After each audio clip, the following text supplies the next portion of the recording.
महापालिका पाणी विभागातील कंत्राटी कर्मचाऱ्यांना गेली अनेक वर्ष किमान वेतनही दिले जात नसून त्यांची आर्थिक पिळवणूक करणाऱ्या कंत्राटदाराला काळ्या यादीमध्ये टाकण्याची मागणी आमदार संजय केळकर यांनी केली आहे।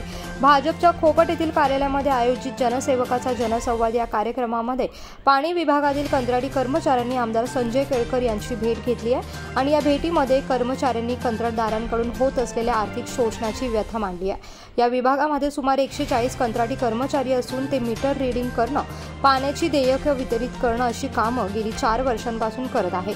मात्र महापालिकेकडून दिलेल्या कार्यादेशानुसार आणि करारानुसार कर्मचाऱ्यांना किमान वेतन 32,000 रुपये देणं बंधनकारक आहे। मात्र या कर्मचाऱ्यांना दरमहा अवघे 12,000 रुपयेच वेतन देत असून कर्मचाऱ्यांची उर्वरित रक्कम हडप केली जात आहे। या विभागातील कंत्राटी अभियंत्यांना 40,000 रुपये वेतन देणं बंधनकारक आहे, त्यांना अवघे 15,000 ते 17,000 रुपये वेतन दिलं जाते।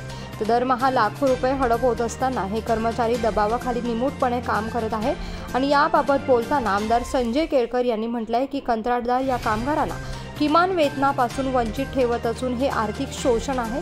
या कंत्राटदारांना आधी काळ्या यादीत टाकण्यात यावं आणि या कर्मचाऱ्यांना किमान वेतन देण्यात यावं। कर्मचाऱ्यांचे हडपलेले वेतन वसूल होईपर्यंत मी पाठपुरावा करणार आहे। अधिकारी आणि कंत्राटदारांच्या संगनमताने ही लूट गेली 4 वर्षांपासून सुरू आहे। तशा कंत्राटदारांवरती गुन्हा दाखल करून त्यांना तुरुंगात खडी फोडायला पाठवायला हवं असं मत देखील केळकर यांनी या ठिकाणी व्यक्त केलंय।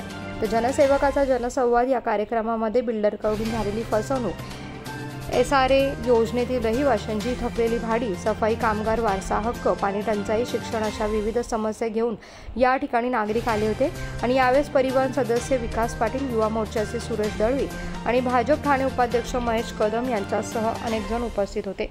धोकादायक इमारतीमधून गरीब रहिवाशांना जबरदस्तीने हुसकावले जाते। तर अधिकारी, विकासक, राजकीय मंडळी आणि स्थानिक गुंड यांच्या संगनमताने हे काम करत असून त्याला आळा घालण्याचं काम आम्ही करणार आहोत।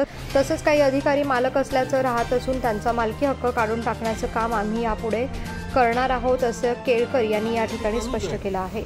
140 लोक आहेत आणि हे निगूढपणे कुठेतरी काम मिळतंय म्हणून आपलं कुठे बोलायचं नाही म्हणून हा पगार घेत आहे आणि त्याच्यामुळे या ठेकेदाराला ब्लॅकलिस्ट करायला लागेल आणि हा वर्क ऑर्डर जी आहे त्या वर्क ऑर्डरप्रमाणे जर पेमेंट दिलं जात नसेल तर उरलेली रक्कम जी आहे ती त्याच्याकडनं वसूल करेपर्यंत आम्ही पुढे पाठपुरावा करणार आहोत।